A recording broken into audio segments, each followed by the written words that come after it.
क्या आपको पता है भारतीय न्याय संहिता के तहत अगर 7 साल से ज्यादा एज के और 12 साल से कम एज के किसी बच्चे ने किसी को जान से भी मार दिया हो तो उसको सजा मिलेगी कि नहीं ये कोर्ट तय करेगा और चांसेस ज्यादा है कि वो छूट जाए। क्या आपको पता है कि अगर 18 साल से कम आयु के किसी बच्चे ने कहीं कोई अपराध कर दिया हो तो वो जुवेनाइल जस्टिस एक्ट के तहत उसका ट्रायल होता है, उसको भी सजा नहीं मिलती है, उसे सेफ हाउस में भेजा जाता है, सुधार गृह में भेज दिया जाता है। वहीं अगर अपराध किसी ऐसे बच्चे के साथ हुआ हो जिसकी एज 18 साल से कम हो तो स्पेशल एक्ट पॉक्सो में मामला चलता है। प्रश्न ये है कि किसी की उम्र का निर्धारण कैसे होता है, how the age is going to be decided in the court. तो एक तो तरीका यह है कि 10th की मार्कशीट जो है वो उसकी एज सर्टिफिकेट होगी, एक तरीका यह है कि उसका बर्थ सर्टिफिकेट उसका एज का मानक होगा। मुझे एक मूवी का किस्सा याद आता है। हुआ क्या, उसमें एक जज किसी व्यक्ति के बारे में पूछ रहे हैं कि इसका बर्थ का कोई प्रूफ है क्या, तो वकील कहते हैं कि साहब हमारे पास कोई प्रूफ नहीं है। तो जज साहब पूछते हैं कि ये पैदा हुआ होगा तो बर्थ सर्टिफिकेट होगा, तो कहते हैं नहीं बर्थ सर्टिफिकेट बनवाया ही नहीं।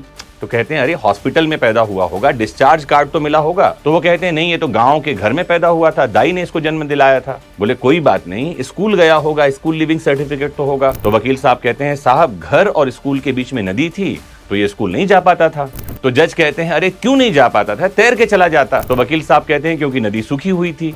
इतने सारे क्वेश्चन में निकल कर ये आता है कि इस आदमी के जन्म का कोई प्रमाण पत्र ही नहीं है, उसकी आयु का निर्धारण कैसे होगा, और यह किया जाता है ऑसिफिकेशन टेस्ट से। तो आज के हमारे वीडियो का जो टॉपिक है वो है ऑसिफिकेशन टेस्ट क्या होता है और कोर्ट में आयु का निर्धारण कैसे किया जाता है।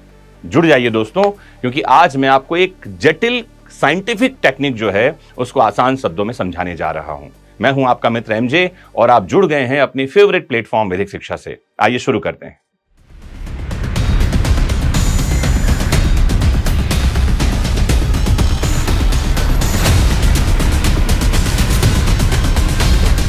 तो ऑसिफिकेशन टेस्ट जो होता है मूलतः एक मेडिको लीगल टेक्निक होता है जिसका उपयोग किसी व्यक्ति की अनुमानित उम्र यानी अप्रॉक्सीमेट एज का निर्धारण करने के लिए किया जाता है। कब? खासकर तब जब उसके पास कोई विश्वसनीय दस्तावेज यानी डॉक्यूमेंट्री प्रूफ नहीं होता, जैसे जन्म का प्रमाण पत्र, स्कूल रिकॉर्ड वगैरह वगैरह। इस प्रक्रिया में डॉक्टर क्या करते हैं? तो इस प्रक्रिया में डॉक्टर हड्डियों के विकास यानी बोन ग्रोथ और एपिफिजियल प्लेट्स यानी कि ग्रोथ प्लेट जिसे कहते हैं उनके फ्यूजन को एक्सरे के माध्यम से देखते हैं। आसान शब्दों में समझाऊं तो जैसे जैसे हमारी उम्र बढ़ती है वैसे वैसे हड्डियों के सिरे और शैफ्ट यानी डायफिसिस जो है इनके बीच का गैप धीरे धीरे खत्म होता जाता है और आपस में वो जुड़ते चले जाते हैं।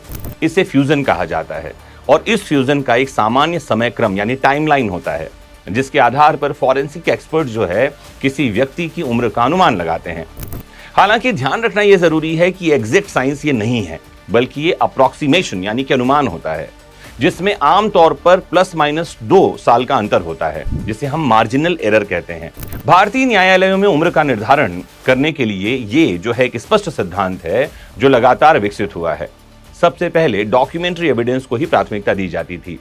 यदि जन्म का प्रमाण पत्र है, स्कूल का प्रमाण पत्र है और अगर ये विश्वसनीय है, रिलायबल हैं, तो कोर्ट सीधे ही उन्हें आधार मान लेता था और उम्र तय कर लेता था। लेकिन जब ऐसे दस्तावेज अनुपलब्ध हों, संदिग्ध हों, विवादित हों, फॉर्ज्ड हों, तब ऑसिफिकेशन टेस्ट काम में आता है। यह भी देखा जाना आवश्यक है कि ये एक मात्र एक्सपर्ट ओपिनियन है जिसे भारतीय साक्ष्य कानून के तहत ओपिनियन मानकर ही चला जाता है। यह निर्णायक यानी कंक्लूसिव नहीं होता है। आपराधिक मामलों में यदि उम्र को लेकर कोई संदेह हो तो उसका लाभ आरोपी को ही दिया जाता है। इस सिद्धांत को जुवेनाइल जस्टिस ज्यूरिस्प्रूडेंस में विशेष रूप से महत्व दिया जाता है। अब यदि इसकी ऐतिहासिक पृष्ठभूमि यानी हिस्टोरिकल एवोल्यूशन की बात करें तो ऑसिफिकेशन टेस्ट की जड़ें फॉरेंसिक एंथ्रोपोलॉजी में मिलती हैं और एनाटॉमी के विकास के साथ में इसका भी विकास हुआ है।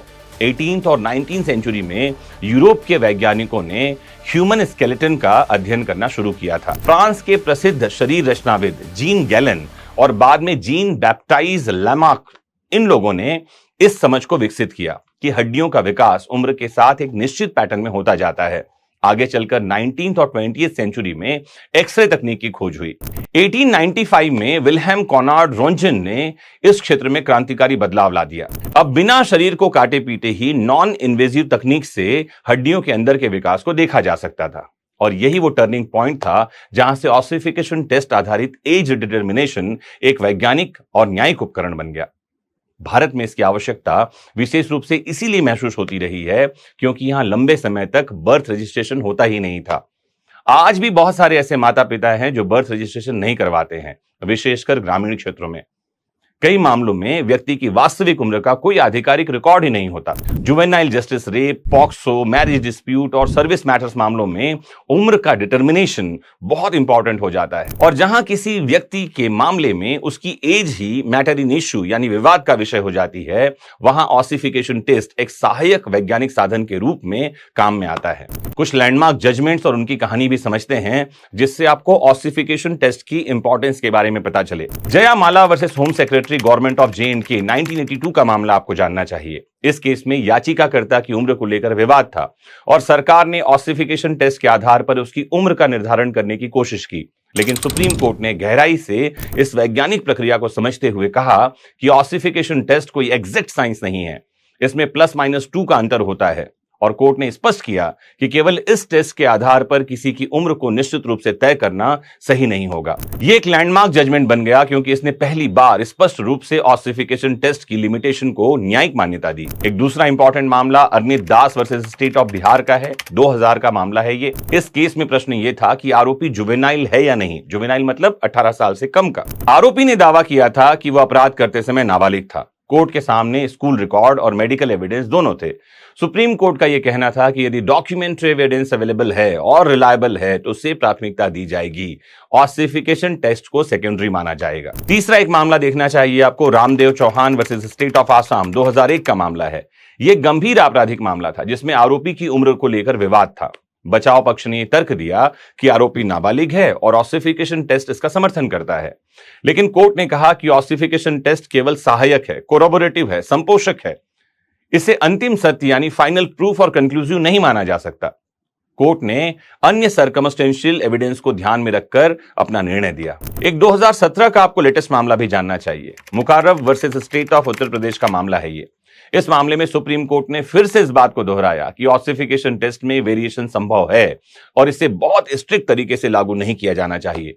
कोर्ट ने यह भी कहा कि एज डिटर्मिनेशन एक होलिस्टिक प्रोसेस है जिसमें सभी उपलब्ध साक्ष्यों को मिलाकर देखा जाना चाहिए। तो मुझे उम्मीद है कि इस एनालिसिस के बाद आपको समझ में आ गया होगा कि ऑसिफिकेशन टेस्ट क्या होता है, और साथ में आपने ये भी समझा होगा कि ये एक इंपॉर्टेंट फॉरेंसिक टूल है, लेकिन इसकी भी अपनी सीमाएं हैं।